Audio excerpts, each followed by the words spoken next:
दुखों की गठरी।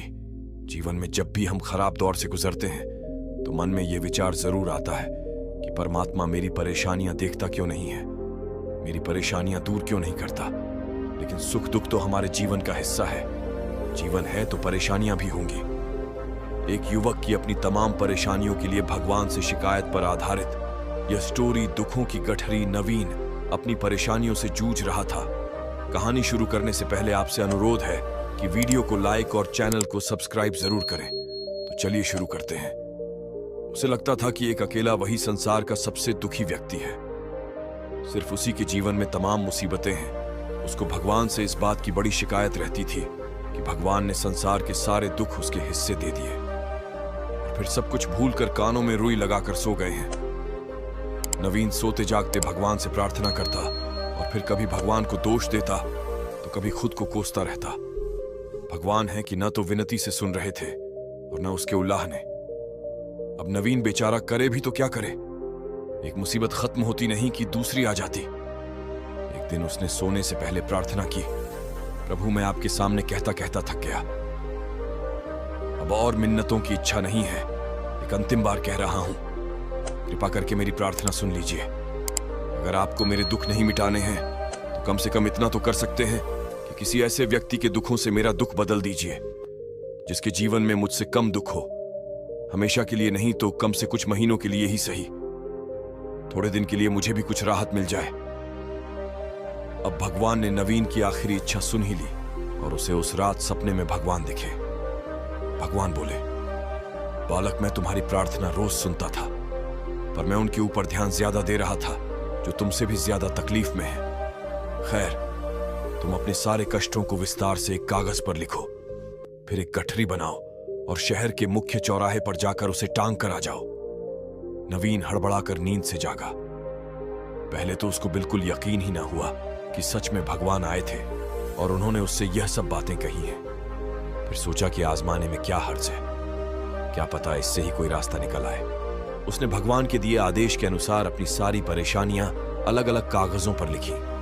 इतनी परेशानियां लिख डाली कि सच में कागज का ढेर खड़ा हो गया और उसे गठरी में ही बांधना पड़ा। अब नवीन ने अपनी गठरी उठाई और पहुंच गया चौराहे पर।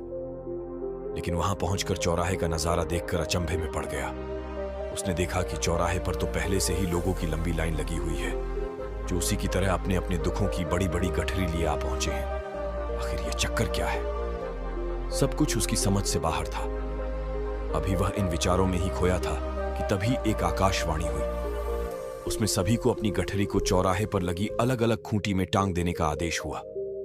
वहां बेहिसाब खूंटियां पहले से ही बनी थी। सभी ने अपनी अपनी गठरी टांगी और फिर ईश्वर के अगले आदेश की प्रतीक्षा करने लगे।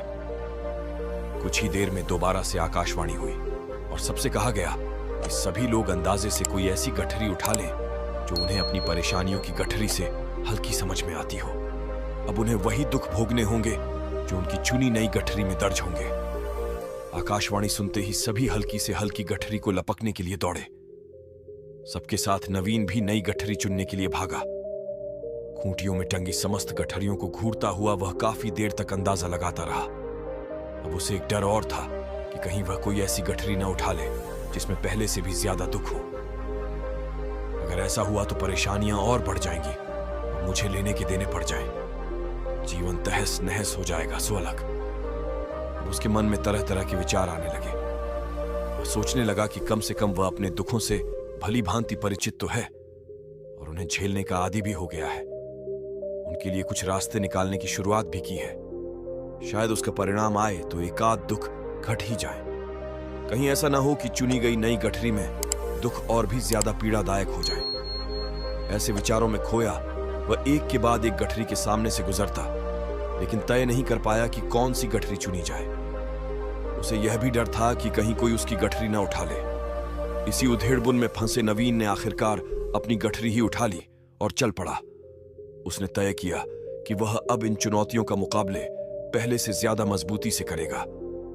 धीरे धीरे नवीन को अपने ही दुख दूसरों से कम होते हुए महसूस हो रहे थे और उसके जैसे ही भाव वहां मौजूद हर व्यक्ति में आ रहे थे। सच में सबको अपना दुख ज्यादा बड़ा और ज्यादा पीड़ादायक लगता है। लगता है कि वही संसार का सबसे दुखी प्राणी है, पर हमसे भी ज्यादा न जाने कितने और दुखी हैं। कितने ही लोग ऐसे हैं जिन्हें 2 वक्त का भोजन भी मुश्किल से नसीब होता है। कभी किसी की शानदार कोठी के आगे से गुजरते हुए यदि ये ख्याल बार बार आए कि जब किस्मत बंट रही थी तो वह इस आदमी से पीछे क्यों रहा? अगर आगे रहता तो उसे भी ऐसा सुख और ऐश्वर्य मिल जाता।